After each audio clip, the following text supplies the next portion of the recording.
Welcome to another CEO Wisdom podcast. We have Tzuki Friedman, CEO of Bzigo.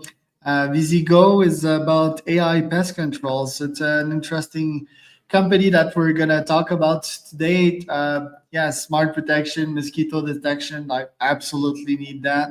Although it's not mosquito period here in Mexico, but it's going to be pretty soon. When these things sting me, I get allergic to them, and also it's pretty excited to discuss about Bzigo. This podcast brought to you by bookwritegpt.com. So that is an AI that helps you write a book through your LinkedIn post in one click. So you can try it out at bookwritegpt.com. Tzuki, welcome to the pod. Tell me a bit more about yourself and what you're up to nowadays. Sure. Thank you for having me, first of all. I'm actually an aerospace engineer by trade, spending the beginning of my career in the more traditional aerospace industries. And then later on, I moved to the drone industries in Canada and then came back to Israel and joined Bzigo. And in Bzigo, what we're trying to do is basically change the world of pest control. Because pests is actually a very, very big problem. It's not just the buzzing in the ear, it's the diseases, it's crop loss, like almost 40%, and other stuff. And it's becoming a bigger problem in more and more countries and areas. And what we thought is basically, if up until today, um, pest control was mainly done with pesticides, we think there is a better way. We think that we can do it using AI, robotics, and more advanced technology. Because if you have self-driving cars, and if you have, flying cars maybe in a few years, why not have robots deal with the insects?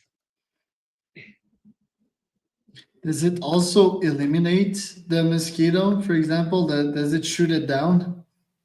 So we're a startup, we're starting, and what we figure out is that the first step is to detect them. Because if you're building a system that eventually you want to autonomously eliminate mosquitoes or pests in general, you have to start somewhere, and to start with seeing, detecting, and tracking insects. And once we developed that, actually we developed that also because of some allergic reaction that one of our founders' kid had to mosquito bites, like you. So we focused on mosquitoes, and we developed a system that can detect them. And once that was done, we saw while we were developing it that people said, "Hey, even the detector is good enough," because mosquitoes are super easy to kill. They're not hard to kill. You just don't know where they are. So when you go to sleep at night, the mosquito is probably already in the room, hanging on the wall or on the ceiling, just waiting to bite. So what we figured out, we can have a system in your room that tracks the room for 24/7. And whenever a mosquito comes in, it detects it, marks it, and makes it, as I said, easy to eliminate. Makes your uh, much more comfortable that there are no mosquitoes in your room at night, even during daytime, doesn't matter. But on top of that, that's the first step, the first brick of building a much bigger solution that eventually will autonomously eliminate mosquitoes as well. That's quite interesting. And the laser, how does it work? It literally points towards the mosquito? Yes, so it has a laser which is eye safe. Obviously, you don't want a high-powered laser in your home because it's dangerous for your eyes, for setting off fires and other problems. It's just not safe. So the laser is eye safe, and what it does is whenever a mosquito lands on the wall or on the ceiling, because there is no point of showing you where a mosquito is where it's moving, but where it's landing, it's easier for us to detect it, and it's easier for you to eliminate it. So when it's landing, it makes sure it verifies it uses AI to make sure that it's a mosquito, and then it marks it with a laser. Hmm. Interesting. And where should I put this thing in my room? Because mosquitoes in Mexico, they're pretty smart. They don't hang out on ceilings or walls. They hang out like under beds actually, and under couches, and they come out of that randomly, and they sting you in the ankle. They're very smart, so that you don't slap So them. So how do you fix that? that's a good question. We observed and looked. We observed deeply into mosquito behavior around people and generally. And what we saw is that during the night, they typically come out, and especially in the bedroom, this is why we suggest our system in the bedroom, especially in the bedroom, they do fly higher and then stick to the wall and the ceiling. If you look at them, how they behave outside, they would typically be closer to the floor. We have a solution for that coming as well, how to deal with mosquitoes outside, but that's coming in probably generation 2 or 3. We started with mosquito in the bedroom, because that's where we saw that it's super easy to see where they stick to the wall or to the ceiling. Again, typically later on in the day, towards the evening, when they start to be active, this is when you see them at those positions. But yes, if you walk outside, um, typically you'll get bitten in your ankle or lower down. But when you go to sleep, it's a little bit different. Right. And what's bad about mosquitoes? Things you mentioned an allergy, but what's bad, and why have you chosen that problem to tackle as a founder? So you know, people don't realize it, but mosquitoes is the most dangerous animal to man. It kills hundreds of thousands of people every year. It carries many diseases. And although most people are not aware, it's a big deal. It's not just the buzzing in your ear and waking up in the middle of the night where it's dark, not knowing where the mosquito is.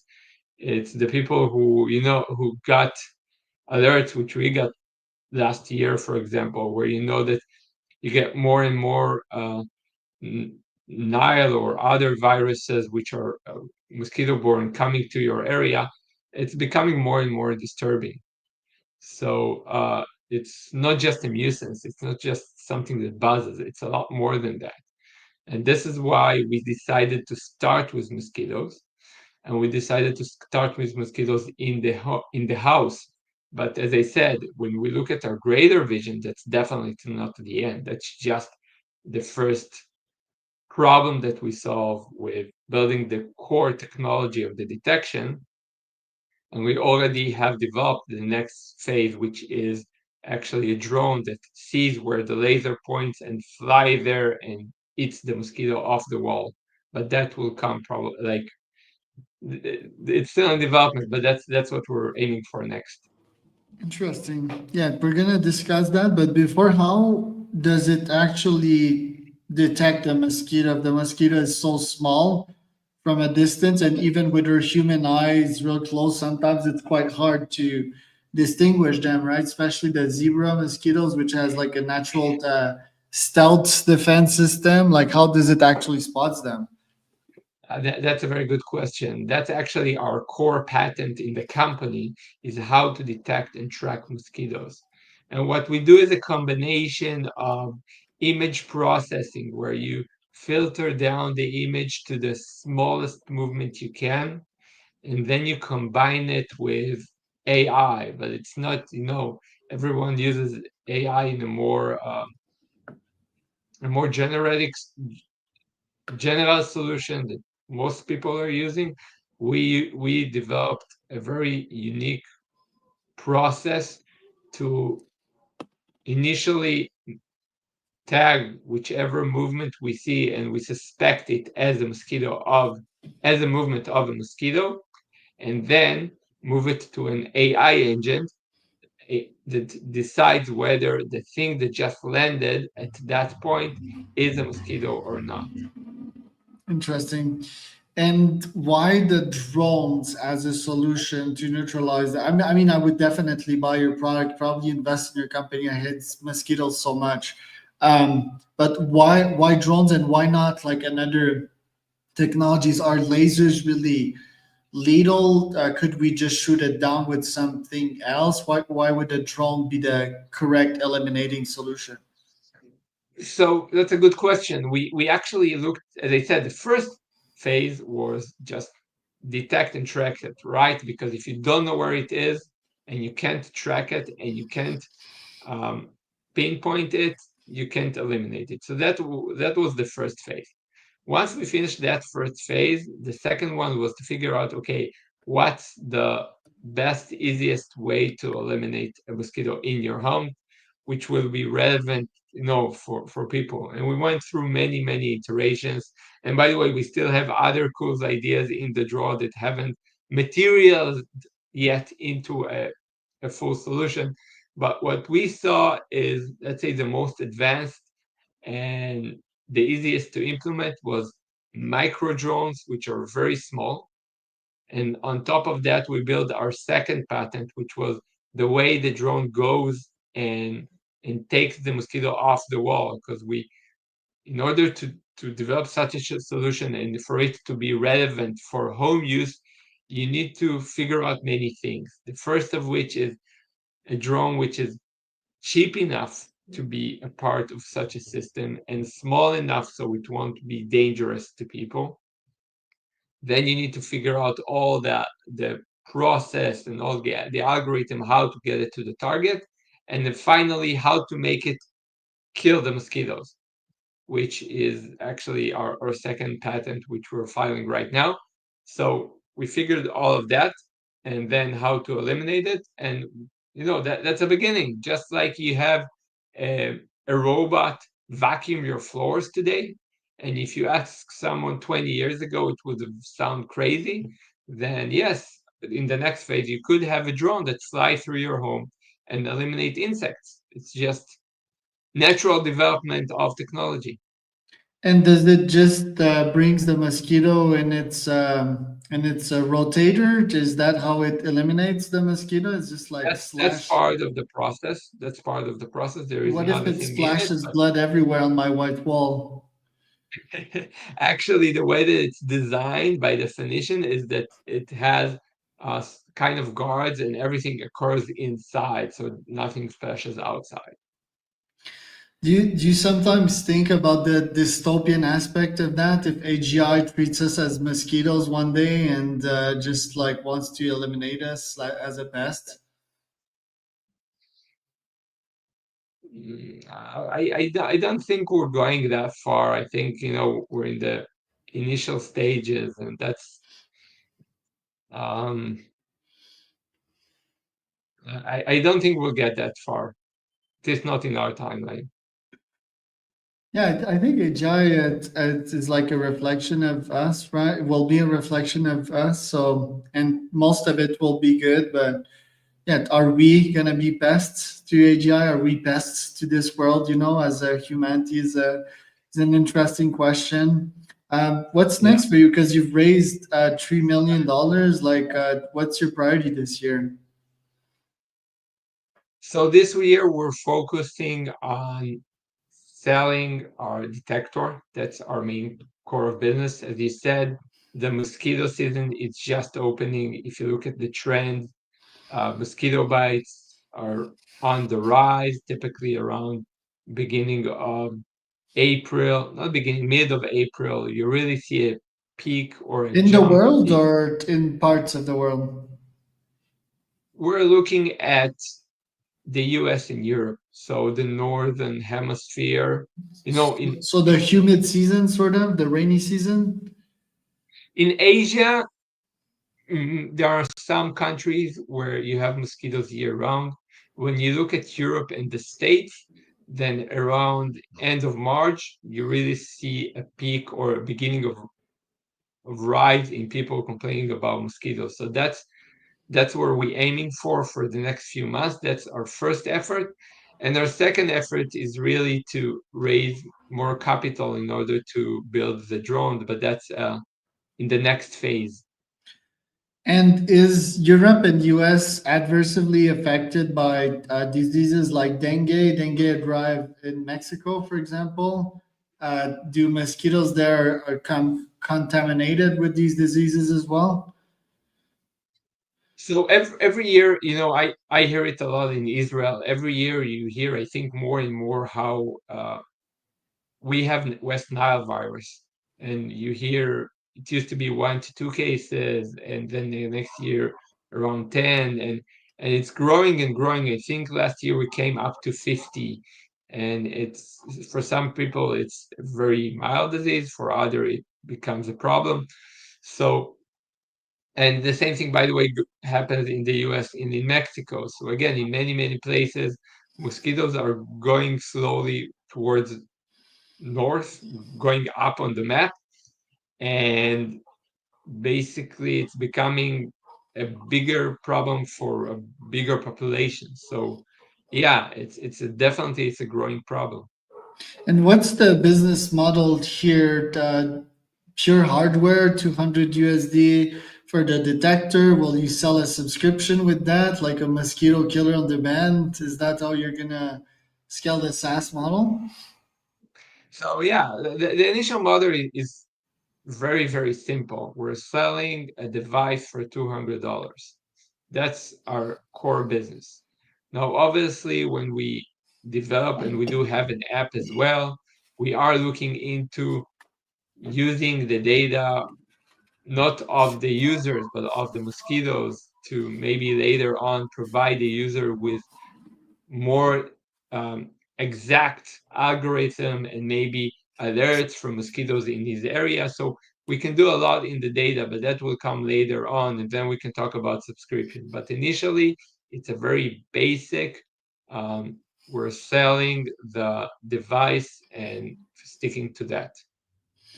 I'd pay 20, $30 a month for like mosquito elimination on demand. If the promise is like, hey, we're gonna update the algorithm, then I don't know, maybe you can update to kill cockroaches. We don't have much of these here, but like, and yeah, the next question is: are these species really pests?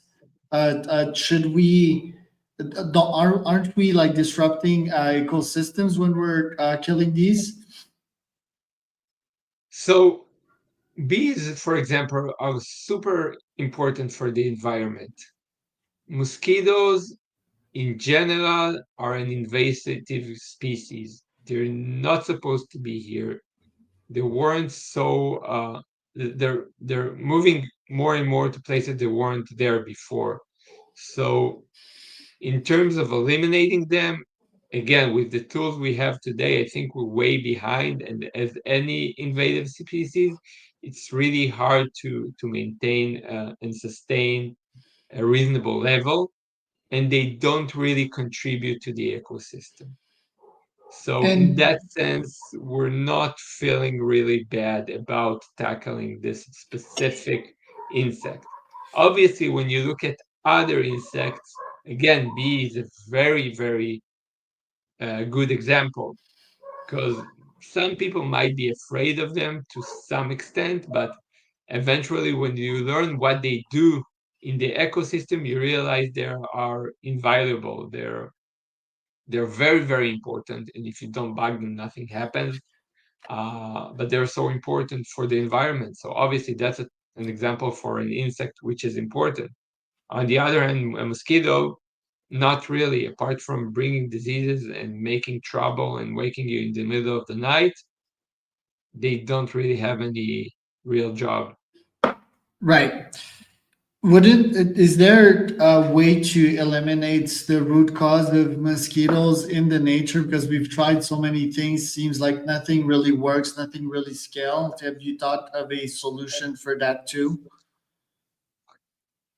We are looking into that. Um, when people ask me if the Bzigo is the ultimate solution, I say it's part of the solution. You can start by, making sure that outside your hole there is no standing water, because mosquito breed in standing water. And you can make sure to close, put nets or insect nets on your windows.